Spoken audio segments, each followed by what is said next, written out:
Today morning, the delegation has had meetings with the Minister of State in Ministry of Foreign Affairs, Dr. Muhammad Al-Khulaifi, and then we have had a meeting in Ministry of Interior with Minister of State, His Excellency Sheikh Abdulaziz bin Faisal Al Thani.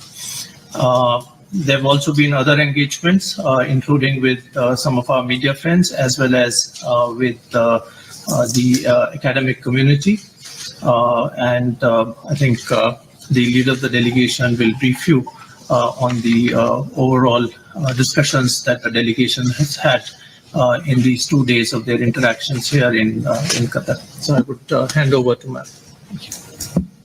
Thank you very much, and I appreciate all and welcome all the media reporters here today. I do understand that reporting has become far more challenging in this new world that we live in. I've seen extraordinary reporting done globally by leaders in extraordinary situations, starting from COVID to several conflicts. I do understand that it's a tough job, and with the new technology that has come in, it's beyond a 24/7 job now.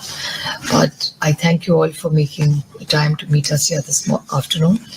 Well, this is the Honorable Prime Minister initiated this dialogue in 7 groups. So there are 7 groups with 5 members of parliament and experts from the MA in every group. And these 7 groups are right now, as we talk, traveling different parts of the country and of the world.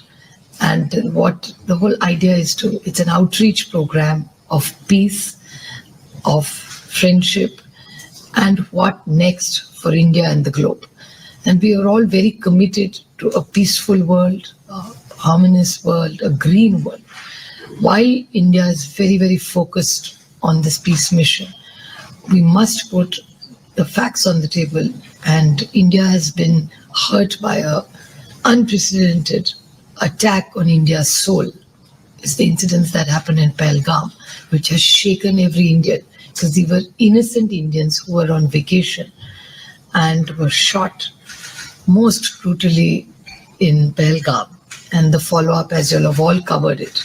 And we have enough evidence to prove that, unfortunately, that all this, their entire training has been done in the neighborhood, a neighborhood which we have nurtured, valued, respected, and have always wanted good relations with.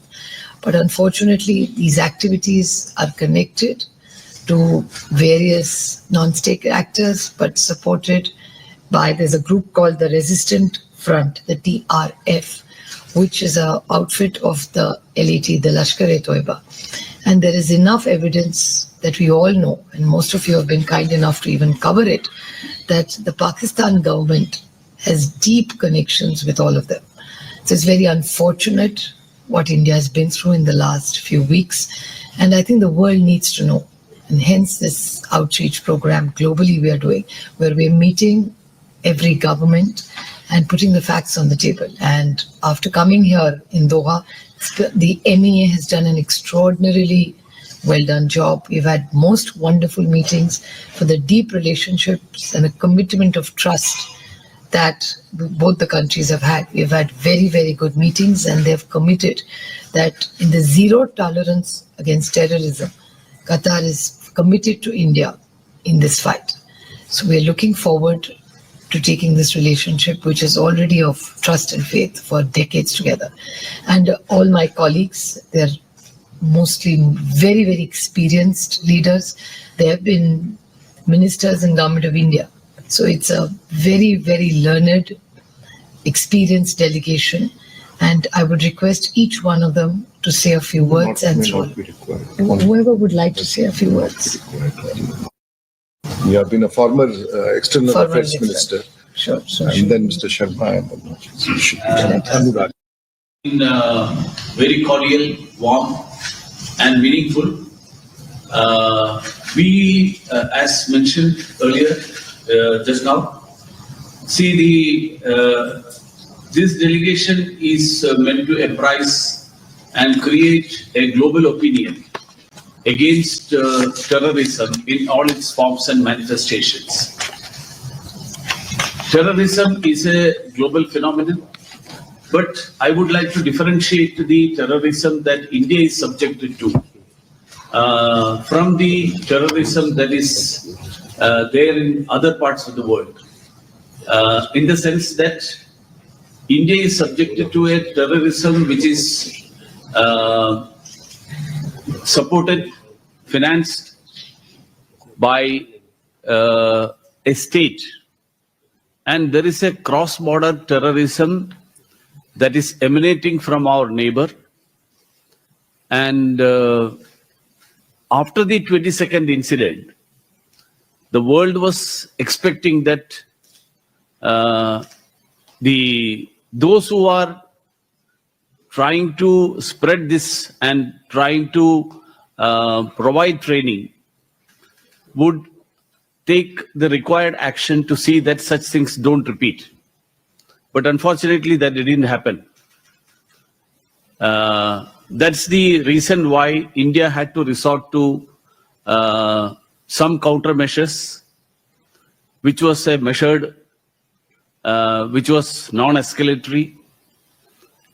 So we have now initiated an effort, this outreach effort, to ensure that the world unites together in one voice against terrorism in all its forms and manifestations.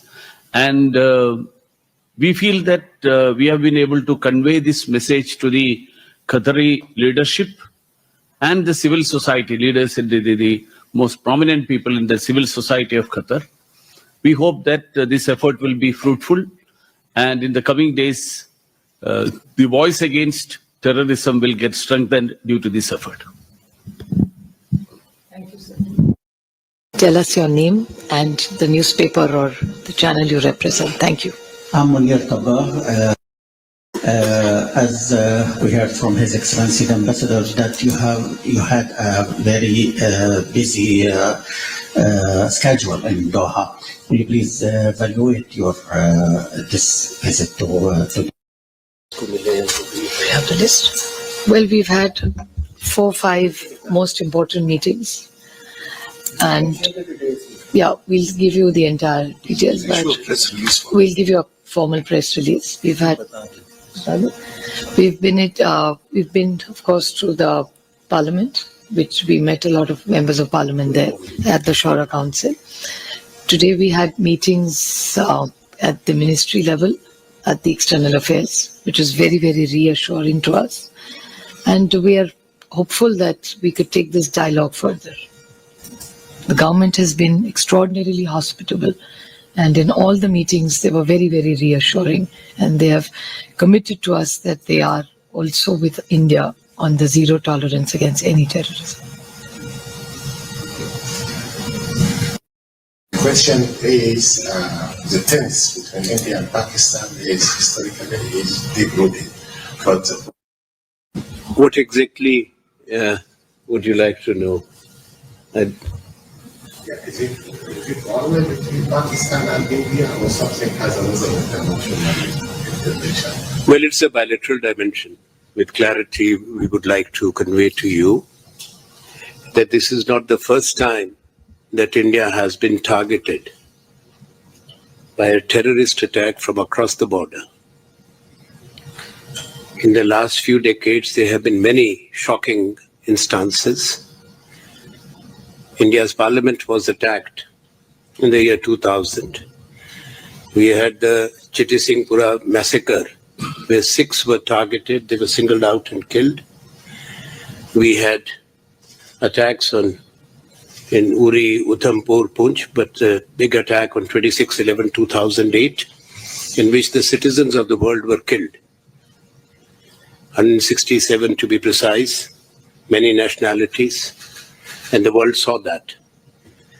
Now these groups, whether Jaish-e-Mohammad or Lashkar-e-Taiba, they are not only headquarters, they are there in Bahawalpur and Muridke, but the so-called, what the leader of the group mentioned, those who claim the responsibility, the resistance front, is actually a front of Lashkar-e-Taiba.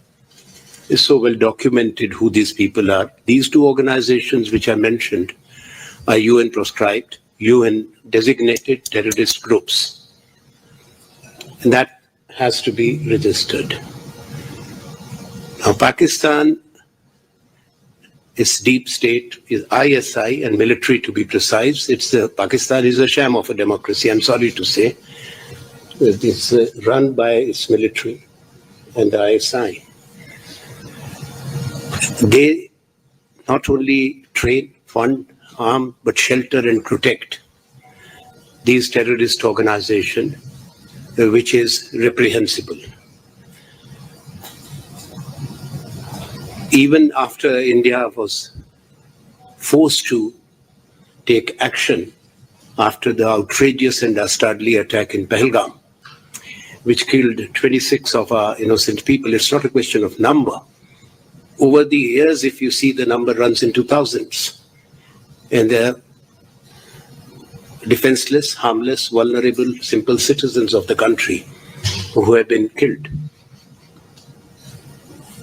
So India, its government, its defense forces have a duty to defend our country, to protect our people, and also to safeguard India's integrity.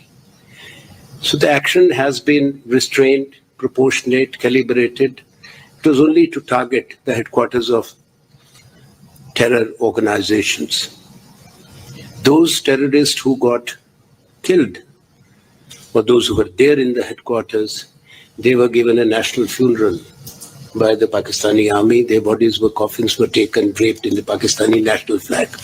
Is there any other, some people have asked questions in other places of the world, okay, what is the proof? Can there be a bigger proof? They themselves have provided the proof, which is visual. It has flashed across the world. So what the retaliation took place was to India's action, which had clearly avoided clinically any civilian target, any Pakistani military target. So what was the outrage there about? We are surprised if the two UN designated terrorist organizations' headquarters were targeted. For that, they attack our Air Force installations, Air Force stations, civilians in Jammu and Kashmir. Civilians were the victims of the Pakistan retaliatory attacks, and a large number of them were displaced.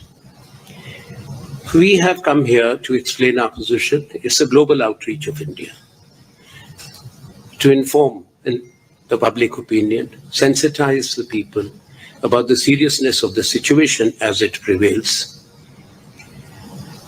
Further, terrorism per se is a global scourge, and Pakistan has played actually a pivotal role over the years. Pakistan's signature you will find in major terror attacks, whether it was the Twin Towers attack, the London bombings, the attacks in France, in Amsterdam, other places. It's not only, but we are the principal targets, the major targets. We don't have to remind that where was Osama bin Laden found. There's a list of 85 terrorists which the UN has released. There's the UN Resolution 1267. It's all there. So we are appealing to our friends. Our first stop has been Qatar, because it's a country with which we have very special relationship, people-to-people relationship, economic partnership, cultural relations, and exchange at the highest level. So we've come to explain it's important that our partner countries, our friends, know about India's pain. We are a peace-loving country.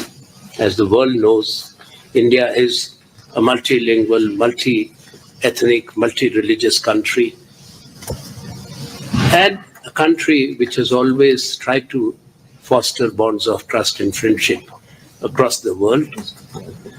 And that's how I would say, it's Pakistan directly, which is responsible. It is not at the behest of anyone, but it has been, terrorism has been used as an instrument. It has been weaponized and used as an instrument of state policy by the state of Pakistan to target and hurt India. Thank you. Thank you. Manish ji would like to. Well, one thing is very evident, just to add on to what my colleague Shri Anand Sharma has just stated. Since 1972, we have a clear template that if there is any outstanding issue between India and Pakistan, it has to be resolved bilaterally. There is no place, there is no scope for any third party mediation at all. From 1972 till 2025, India has energized the full spectrum of dialogue paradigms in order to try and reach a modus vivendi with Pakistan. Unfortunately, you are confronted with a situation where Pakistan is not a country which has a military, but unfortunately a military which has a country. That military continues to belabor under the humiliation meted out when the state of Bangladesh came into existence. And this impulse of a proxy war has been their default option, now going back 45 years. Under those circumstances, what happened between the 7th and the 10th of May 2025 was India exercising its option of acting in its best self-defense. The infrastructure of terror needs to be dismantled, and India reserves the right that, God forbid, if in future any such activity is perpetrated, the response would be calibrated, the response would be direct, and no effort will be spared to denude the infrastructure of terror across the border. Thank you. My name is Satyendra Pathak. Question is to the head of the delegation and to the ambassador. As both of you rightly said that you had a lot of meetings with various ministries and Surah Council. So I would like to know that what was the outcome of those meetings, especially against our neighboring country, Pakistan. And second, among themselves. So in such a situation, what is the role of a country like US, like Mr. Trump, he announced that? Well, in all the meetings were very, very encouraging. I mean, they were very committed to us. The deep relationship. I mean, what was very welcoming for us in every meeting is the welcome with warmth that we got. And the old association was reiterated from both the sides. So I think both the leader of India as well as in Qatar, I think they've built a long relationship. And as you're aware, governance is continuity. So every government has contributed in building this relationship. It's brick by brick, it's been built. There's a lot of trust and expectations from both sides. So that was very encouraging, and they made it very clear to us in every meeting that Qatar is not going to tolerate any terrorism anywhere in the world. And they want a globe which is peaceful. And I think that's what India really stands for, because India has never initiated a war ever. It's never the first one. So I think that made it very, very clear from both sides. And I think this is just a beginning of this dialogue. We've been in several dialogues with Qatar, be it the economic relationship we've had, which has been very long. So I think that's one part. It'll be in various prongs this will happen. It's not just a one-prong theory that you talk about it. So over a period of time, there'll be many more dialogues, many discussions. And like Manish ji said, yes, it's an issue of two countries, yes. But I think this outreach program, which the Honorable Prime Minister has initiated, is about getting the whole globe together. And we all together could find some solutions to bring peace for the next generation, because we are really hurt by what has happened in India. and it's shaken Indians. And we want a subcontinent and a continent which is of peace and with trade and friendship and safety and security for everybody across board. So this has really, it's jolted our trust, because even our Honorable Prime Minister has reached out to Pakistan. He has visited Pakistan. So we initiated the dialogue of peace. So we are actually feeling let down by what has happened. Mr. Pathak, there is a very interesting question. You have met so many people. What is the outcome? So one thing which we'd like to clarify here, that we have not come from an outcome which is a response that what is going to happen next. This whole delegation, if you look at the face of this delegation, starting from Mr. Sani, who is from the Aam Aadmi Party from Punjab. Then we have Mr. Anurag Singh Thakur, a veteran leader now, a young face who has been a cabinet minister from Himachal Pradesh. BJP. From the BJP. We have Anand Sharma, again a stalwart in its own kind, former cabinet minister from the Congress party. We have Supriya, one of the senior most members of parliament from the NCP. I am Rajiv Pratap Rudi, I'm the 7th term member of parliament from the BJP in Bihar. We have Manish Tiwari from the Congress. We have Labu Krishna from the TDP. If you look at the face, we have Mr. Muralidharan, former minister. This composition is there which belongs to all political parties. And please remember that this is a representation of 1,500 million people of on this globe. Now, our presence here is to tell that, look, we not come asking for things from anyone. This is what Mr. Sharma called a preventive diplomacy. That we are the targets, we are the victims, and please realize what is happening there with the neighbors. As we mentioned in the morning, we have other neighbors also. We have Bhutan, we have Nepal, we have Maldives, we have Sri Lanka, we have Bangladesh, we have China, we have Myanmar. There are no issues. We live happily. And today we are the 3rd largest Muslim population, or maybe 2nd in the world today. We are people and we are diverse. I may not be knowing the language of in the country of Mr. Mudir who speaks Telugu, or maybe Mr. Krishna, or maybe Marathi, or maybe Punjabi or Himachali, but we are one, and that is the spirit of this composition. So having said that, as categorically stated by Mr. Sharma and the leader, that we are going to respond to any act of terror. That is number one. Please do not ask us questions thereafter why it happened. Number two, the bogey of nuclear weapon is not going to affect us because we have the doctrine of what you call as no first action. That happened during Vajpayee's tenure. And the third is that we will not differentiate between a terrorist state and a terrorist. We will treat them as same. So these are the basic fundamentals which the world should know. We are not the aggressor, we are the victim. And this country, which is India, cannot stand a victim to innocence. We always condemn any action of such kind across the world. So this action is basically to come and communicate with the world the threat of terror and a combination and unity against terror. What proof does anyone require in the world? The largest terror attack in the world was the WTC in 2001. The man who was responsible was hiding in the backyards of Pakistan, was tracked down by the Pakistanis, parked their fleet in the Indian Ocean, Pacific Ocean. They came and shot him down, took him away. Does anyone require a proof of what is happening there? So all these factors together, we have not come to make a plea that, look, we are aggrieved in a different way. And that we say we want to communicate to the world. And our friends and all those who want to work are working strategically to see that the world terror is contained. We are just partnering with them and telling them that, look, this is the situation, that's all.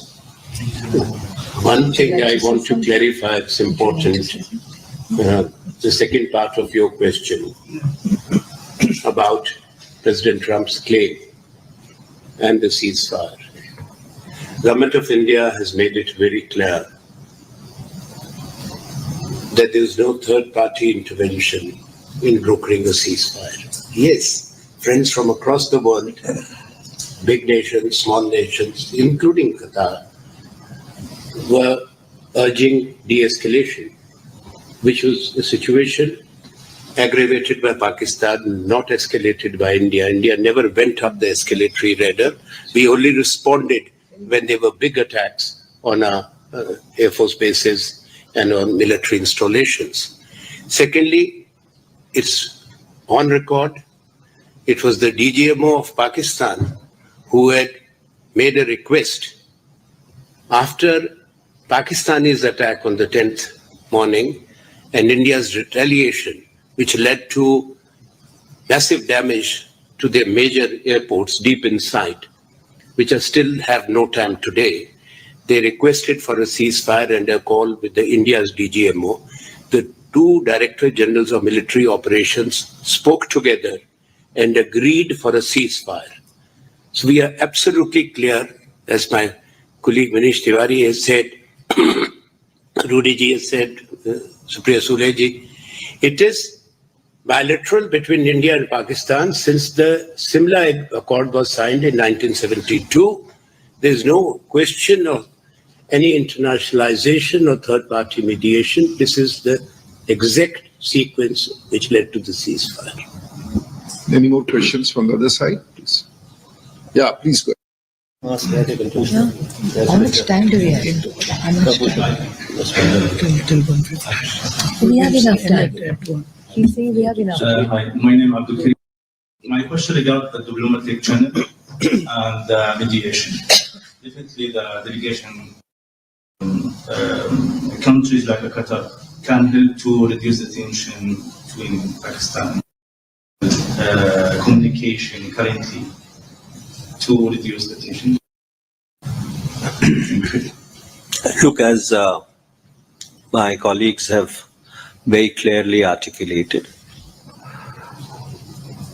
whatever issues may or may not be there between India and Pakistan, it's entirely a bilateral matter. There is no scope, there has been no scope for any third-party mediation.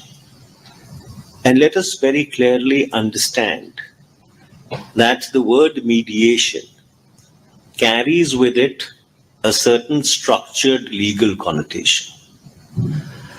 Talking to both the countries or their interlocutors at a point in time when there is tension and obviously there is concern around the world does not really constitute mediation. Insofar as back channels are concerned, the government would be in a much more authoritative position to answer that.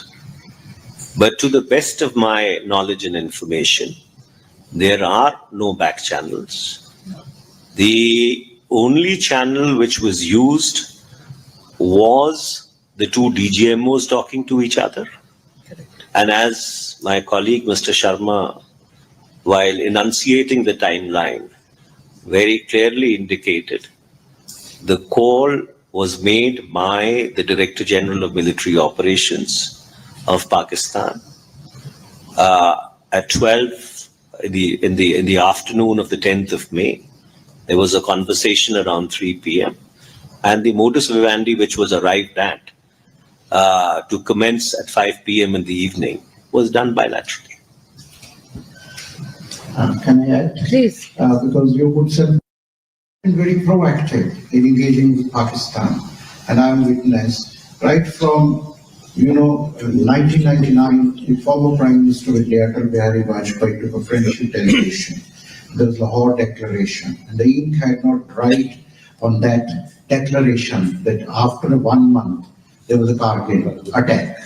So somewhere, I think all of you media fraternity will agree that there is the army and the non-state actors and the other ISI, they're not subservient to the democratically elected government. Incidentally, no government has been there for more than 3 years since 1947. So there are two power centers. So because otherwise Nawaz Sharif signing a Lahore Declaration and then within 1 month Kargil happened. Then in the process of SAARC, when Mr. Anand Sharma was the cabinet minister, I was myself chair of SAARC CCI, because SAARC, South Asian Regional Cooperation, have many verticals. So we had people-to-people contact. Trade was open. India accorded MFN status, which they never reciprocated. We set up Wagah. We opened the integrated check post at Wagah to benefit both Punjabs, and so on and so forth. But what happened, the last SAARC convention in Kathmandu, the Pakistan blocked multimodal transport agreement, the energy agreement. So they didn't allow, the whole SAARC was held hostage by our neighboring country. And not by common people. Common people, they are also our friends, they are also upset because their trade is suffering there. Then after that, when I recently, Prime Minister Modi, you must be knowing, just press the memory button, he went to Afghanistan, for when this all cooperation came, and India built a parliament there, out there. But on the way back, an unscheduled stoppage was made at Pakistan because of to attend a family function of Nawaz Sharif. So this was a very proactive, I can go on counting, there were various steps, but then he does there, and before that 26/11 happens, and then you have all the terrorist attacks in India have footprints out there, all the international attacks globally, like from 9/11 to 26/11 to London and France, and Hillary Clinton was on the record when she said, quote, that you can't nurture snakes in your backyard and expect they will only, they will not bite you. So India have India was always in the forefront, as we are very cordial with all the neighbors, as Mr. Manish said. So there is no need of back channels, we are ready. But we have zero tolerance for terrorist activity. What is terrorist activity? Means you're killing innocent people every second, third day. You know what happened in Pahalgam is shattered, is inhuman, barbaric. No word, we are in loss of words. We are just killing people who just went. And who were made at loss? The very Kashmiris. You see, after 2019, how much Kashmir have prospered. Please go. We will, the tourism, the infrastructure, companies like MRA have invested there. The other day, all the real estate companies of Dubai were there. So if this type of terrorist attack is harming more the Kashmiris. And we have all the minorities existing there. Muslims are there, Sikhs are there, the largest population. They are not being treated indifferently. And they have equal, they are not being any, means prejudiced or anything. So I think these are India is a secular, democratic, socialist republic, and we follow ethos, and we have direct, engagement, and it is a bilateral issue. Why we have come here is to, like the foreign minister today, appreciate it to our leader, Madam Sule, that yes, all this information, what was given, what happened. 2 months back, a Pak company asking the US satellite company the images, and the army chief 1 week before the Pahalgam attack speaking about two nation theory. What is this? Now that's a history, that whatever happened in 1947 and then accession of Kashmir by Hari Singh Maharaja. This is we can't change history, but this doesn't mean you resort to any sort of terrorist activities. Terrorist for India, the message is that India, or for that matter any country, and Qatar, all the dignitaries have supported that we have zero tolerance for terrorist talks, and other things are the only way forward, and we want peace and prosperity in the entire Indian subcontinent and South Asian region. Thank you. So only a week ago, about a week ago, a senior Congress leader and hyphenated globally, in sort of global discussions on. Question is, since it's a number of Congress leaders also here, I guess my question is more towards the opposition. Has the Indian opposition now decided not to question the government on the many? I think we are not here to discuss in democracies. Political parties have different ideologies. perspectives, and views. At the same time, there has been no two voices of condemnation and denunciation when the Pahalgam dastardly attack took place. Not even one whisper. Number two, has been complete solidarity with the decision to take action, complete support extended not only by the Congress party, but the entire Indian opposition, all the political parties of India. And this is on record. Three, since you refer to the Congress Party Working Committee is the highest decision-making body of the party. It has met 4 times after the Pahalgam attack, and as the events unfolded, each meeting has passed a strong resolution. There is no divergence. So what the Congress has said on behalf of the opposition, since we are the principal opposition party in both the houses, is what the working committee of the Congress has said, and resolutions on record. There cannot be anything beyond that unless and until the CWC were to revisit, which it will not. We are 2 members of the Congress Working Committee sitting here, myself and Manish. So I think I leave it at that. No, just one thing he wants. Yeah, do you want to take this?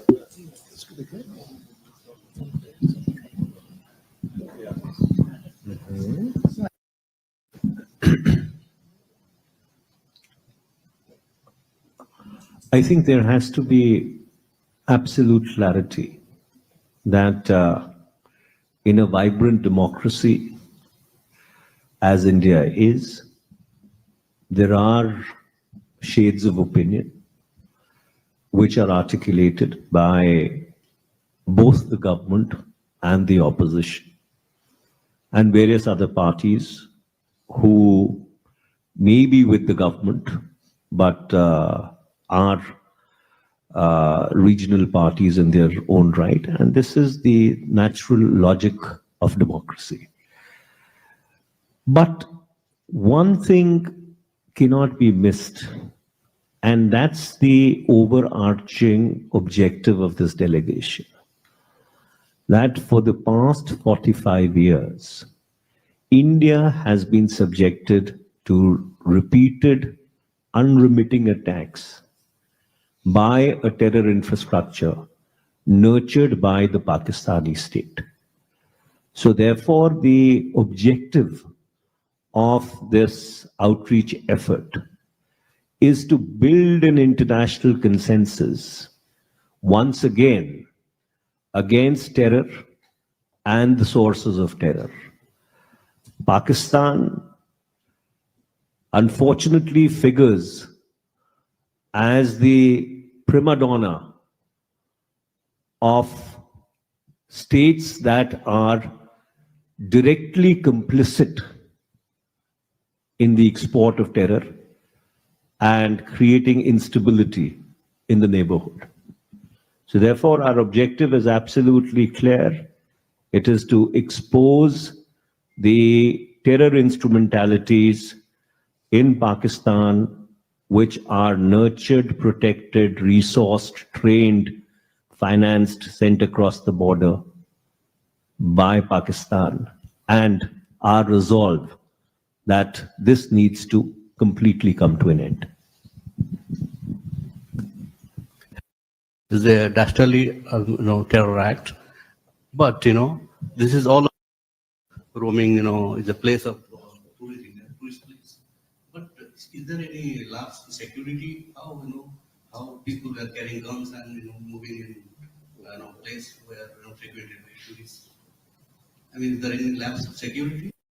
Off the bat, you see, the security forces have to be vigilant 24/7.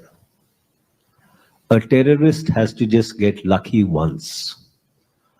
So therefore, to extrapolate and say that there was a security lapse or there was an intelligence failure is to really look at a situation, a complex situation in a binary manner.